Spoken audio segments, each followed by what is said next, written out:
उपस्थित प्रदीप जी, अशोक जी, विवेकानंद जयंती के इस कार्यक्रम में आए हुए मातृशक्ति युवा साथी बंधु, विवेकानंद जी के सपनों का युवा, ये विषय है। व्याख्यान के बाद किसी को बोलना नहीं चाहिए, पर ये बुला रहे हैं। युवा क्या है ये बताया है अशोक जी ने, और भारत के अंदर युवा की कल्पना अलग प्रकार की है। एक युवा जिसका नाम मदन लाल ढींगरा, जेल के अंदर बंद है। एक दिन पहले बुलाता है जो वहां सैनिक था, उसको कहता है जरा तेल लाओ, कंघा लाओ। दूसरे दिन फांसी होने वाली है और ये तेल कंघा बुलाता है। सिपाही कहता है दिमाग खराब है क्या? कल मरने वाले हो, फांसी पर चढ़ने वाले हो, और तुमको सजने संवरने की पड़ी है। कांच और तेल कंघा बुला रहे हो, दिमाग तो ठीक है, पागल तो नहीं हो गए? मदन लाल ढींगरा कहता है तुम्हारे लंदन की जेलों की जू लेकर मरने वाला नहीं। भारत माता के सामने ये पुष्प अर्पण होगा तो सुंदर पुष्प होगा, बासी पुष्प अर्पण नहीं होगा। इसलिए तेल लाओ, कंघी लाओ और आईना लाओ, कांच लाओ। उसमें देखकर अपने बालों को ठीक करूंगा, फिर फांसी के तख्ते पर चढ़ूंगा। ये मदन लाल ढींगरा था, इसी भूमि पर जन्म लेने वाला ढींगरा। ये वीर सावरकर के संपर्क में आता है, अपनी मातृभूमि के लिए लग जाता है। पिता नहीं चाहते थे कि मातृभूमि के काम में लगे, इसलिए वहां भेजा था। गलती से वीर सावरकर के संपर्क में आ गया। ये युवा, ये भारत का युवा। सैकड़ों लोगों ने बलिदान दिया, तब जाके भारत भूमि पर आज हम सुखी बैठे हैं। पिछले 2 साल से एक शब्द हम सब ने सुना है, बहुत प्रकार के कार्यक्रम भी किए हैं। आजादी का अमृत महोत्सव।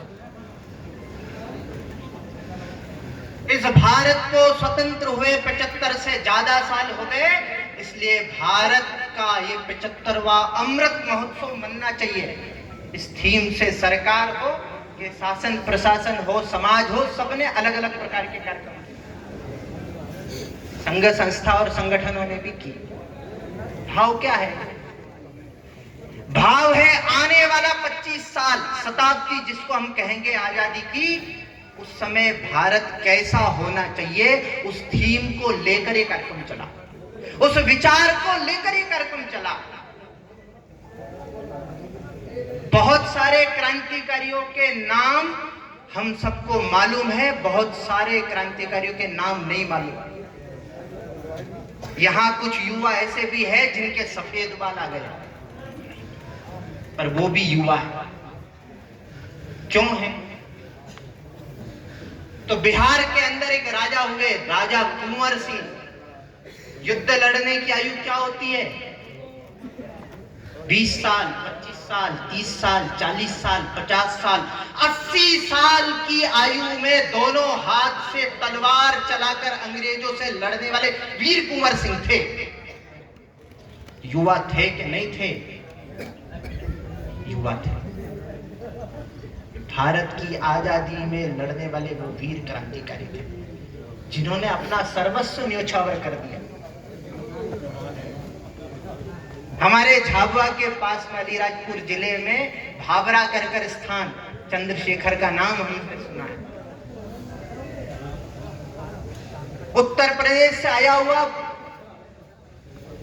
ब्राह्मण परिवार, घर की स्थिति कैसी होगी? अति दरिद्रता में जीवन यापन चल रहा है। अंग्रेजों के यहाँ पिता नौकरी करते हैं। करते क्या है? आम का बगीचा, उस बगीचे की रखवाली का काम इनके पिता के पास था। पिता को बाहर जाना पड़ा तो पुत्र को कहा बेटा मैं बाहर जा रहा हूं, इसकी रखवाली तुमको करना है। कि चंद्रशेखर जाता है, देखता है ये आम है, ये आम हमारे हैं, हमारी माटी पर है, अंग्रेजों के कैसे हो गए, इसलिए सारे आम तोड़कर घर के लेकर आ जाते हैं। पिता आते रात को पूछते क्या किया तूने? चंद्रशेखर कहते हैं अंग्रेज अपने गांव से, अपने घर से लेकर आए थे क्या आम? ये हमारी माटी पर उत्पन्न हुए आम, ये हमारे आम है, इन पर अधिकार हमारा है। वही चंद्रशेखर आजाद घर छोड़कर क्या करता है? जीवन पर्यंत क्रांति के उस मार्ग पर लगता है। चंद्रशेखर आजाद जिसका नाम हम करते हैं, अपने जीवन को लगाने वाले कैसे मस्ताने होंगे। भगत सिंह और चंद्रशेखर की लड़ाइयां चलती रहती थी, और लड़ाइयां में कैसी लड़ाई है, बड़ा उल्लेख उसका इतिहास के अंदर है। एक बारात सामने से आ रही है, और बारात जब सामने से आ रही है तो झगड़ा शुरू हो गया, मेरा विवाह पहले होगा, मेरा विवाह पहले होगा। एक वरिष्ठ क्रांतिकारी थे, दोनों को देख रहे एक दूसरे से गुत्ता गुत्ती हो गए। कभी चंद्रशेखर उनकी छाती पर, कभी भगत सिंह चंद्रशेखर की छाती पर लड़ रहे हैं। दोनों कह रहे पहले मेरा विवाह होगा। ये बड़े जो क्रांतिकारी थे, वरिष्ठ क्रांतिकारी, उन्होंने कहा तुम्हारा दिमाग तो खराब नहीं हो गया, तुमको विवाह कराना था तो यहां आए क्यों?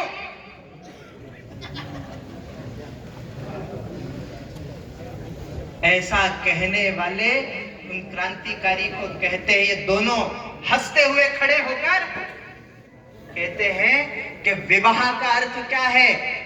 विवाह का अर्थ है पहले मेरा बलिदान होगा, पहले मेरा बलिदान होगा, पहले मेरा बलिदान होगा। ये होड़ लगी है, ये लड़ाइयां होती थी। कौन है युवा?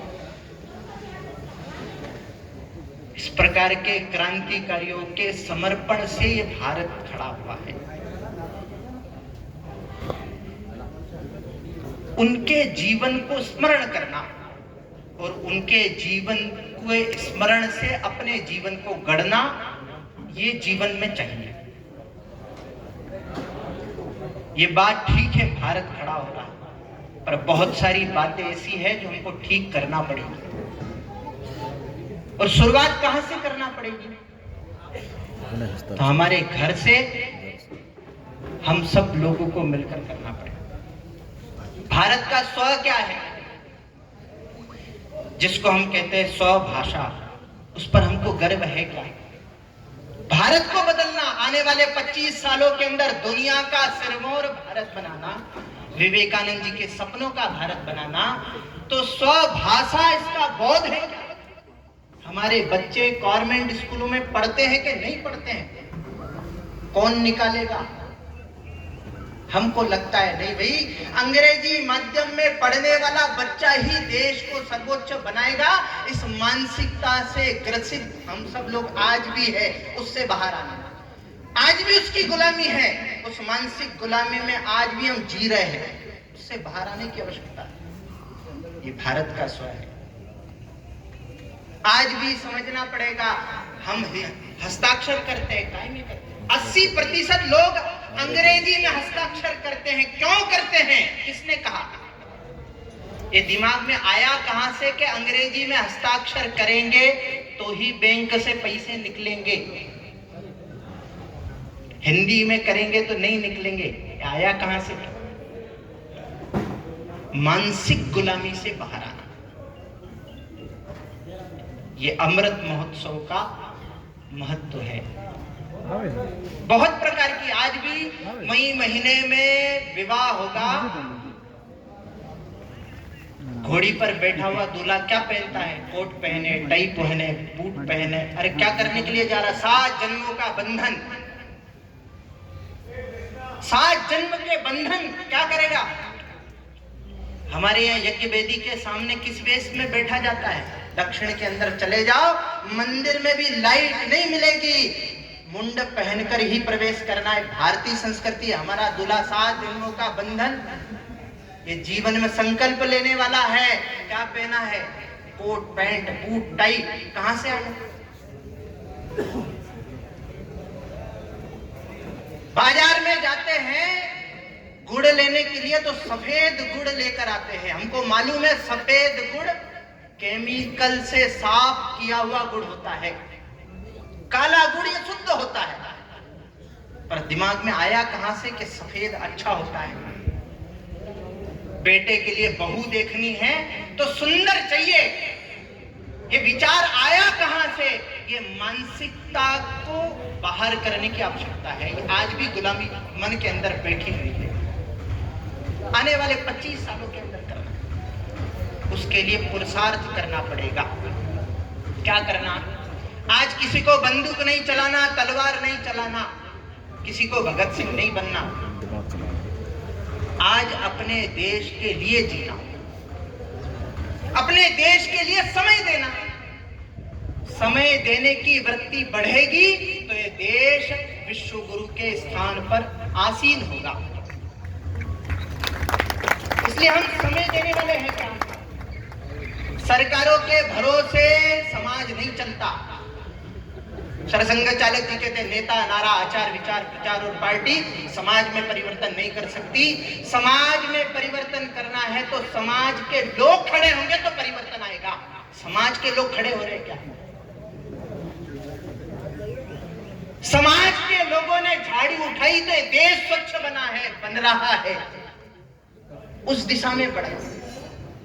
सरकारें आएगी जाएगी, बदलती रहेगी, समाज स्थिर है, उस समाज के हम नागरिक हैं। इसलिए आने वाली पीढ़ी कैसी चाहिए वैसा विचार लेकर प्रयत्न करने की आवश्यकता है।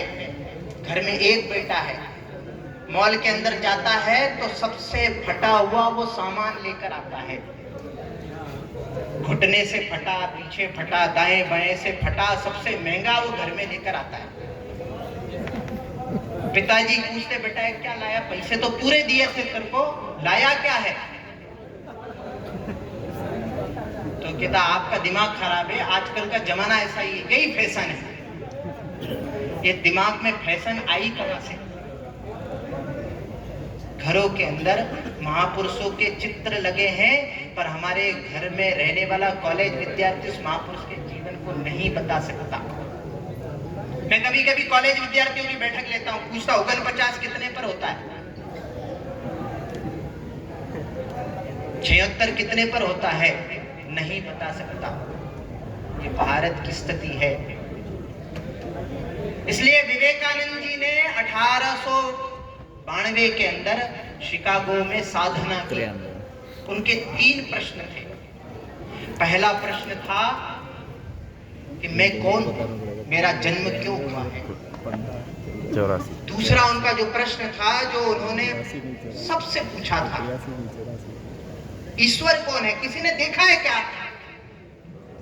और उसका उत्तर उनको मिल गया था, पर ये पहले प्रश्न का उत्तर नहीं मिल रहा। मैं कौन हूं, मेरा जन्म क्यों हुआ है और मेरे जन्म की सार्थकता क्या है। 92 के अंदर साधना पर बैठते हैं और साधना पे बैठने के बाद में मालूम पड़ता है मेरा जीवन का ध्येय क्या है। 93 के अंदर निकलते हैं। 97 तक 5 साल दुनिया के देशों के अंदर रहने वाले विवेकानंद इस धरती पर कितने साल जिए? 39 साल 6 महीने इस धरती पर जिए, जिसको हम युवा कहते हैं। युवा कैसा चाहिए? जिसके शरीर पर भगवा, तन पर भगवा, सिर पर भगवा और भारतीय संस्कृति मुख से निकलती है, वो युवा। उस युवा की कल्पना उस समय की दुनिया ने स्वीकारा है, क्योंकि आज जो मानसिकता थी पहले भी थी। विवेकानंद जी नहीं जाते शायद, पर उनको ये मालूम हुआ कि जब तक दुनिया के लोग हिंदू संस्कृति नहीं समझेंगे तब तक भारतीय नहीं समझेंगे। इसलिए अमेरिका के लोगों ने भारतीय संस्कृति समझी और वही संस्कृति भारत के अंदर आई, तो भारत के लोगों ने समझना प्रारंभ की। ये विवेकानंद जी का उद्देश्य था। रामकृष्ण के पास में एक प्राध्यापक आते रहते थे। बड़ा झगड़ा चलता, संवाद में चलता रहता था। गीता के ऊपर वो बोलते थे, उपनिषद के ऊपर बोलते थे, जरा उनकी ठीक धारणा नहीं थी। पर एक दिन आए और कहने लगे रामकृष्ण को कि गीता दुनिया का एकमात्र ऐसा ग्रंथ है जो दुनिया को मार्ग दे सकता है। ये मैंने महसूस किया। बड़ा आश्चर्य लगा, इनके रुख कैसे बदल गए, कैसे कह सकते ऐसा। जाने लगे, बाद में विवेकानंद पीछे पड़ गए। उन्हें कहा कि ठहरिए ठहरिए, ये विचार आया कहां से आपके मन में? कभी ऐसा विचार आता नहीं है।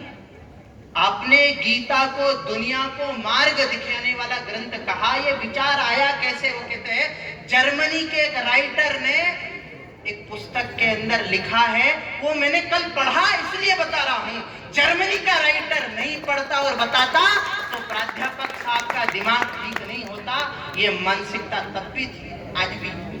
उसको बदलने के लिए विवेकानंद जी दुनिया के देशों के अंदर गए। भारतीय संस्कृति क्या है, भारत क्या है, वसुधैव कुटुंबकम का आचरण करने वाला भारत। उनके शिकागो के भाषण 470 शब्दों के हैं मात्र। उन शब्दों के अंदर हिंदू संस्कृति समझाने का प्रयास विवेकानंद जी ने किया है। भारत क्या है समझाने का प्रयास किया। भारत क्या है? जिसने दुनिया के अंदर जो प्रताड़ित हुआ वो भारत में आश्रय लेता है, भारत ने दिया है, वो भारत है।